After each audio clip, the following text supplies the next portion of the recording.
బాలుడి బగబగలకు వరంగల్ ఉమ్మడి జిల్లా నిప్పుల కొలిమిలా తలపిస్తోంది. బాలుడి ఉగ్ర రూపానికి మరణ మృదంగం కొనసాగుతోంది. ఇక వారం రోజుల వ్యవధిలోనే సెంచరీ క్రాస్ అయింది. నిన్న ఒక్కరోజు 9 మంది వడదెబ్బతో మృత్యుగా 101కి వడదెబ్బల మరణాల సంఖ్య చేరింది.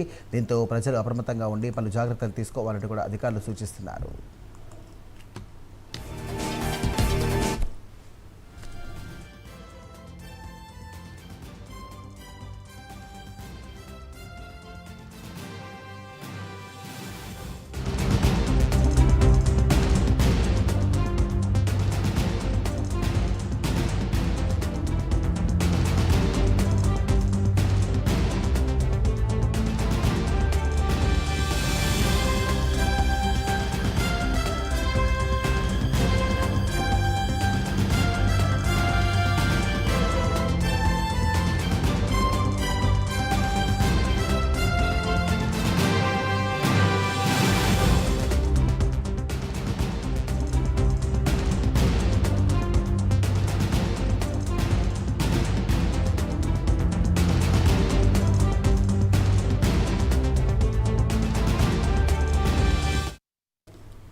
రైట్, బాణుడి బగబగలకు వరంగల్ ఉమ్మడి జిల్లా నిప్పుల కొలిమిని తలపిస్తోంది. బాణుడి ఉగ్రరూపానికి మరణ మృదంగం కొనసాగుతోంది. వారం రోజుల వ్యవధిలో సెంచరీ క్రాస్ అయింది.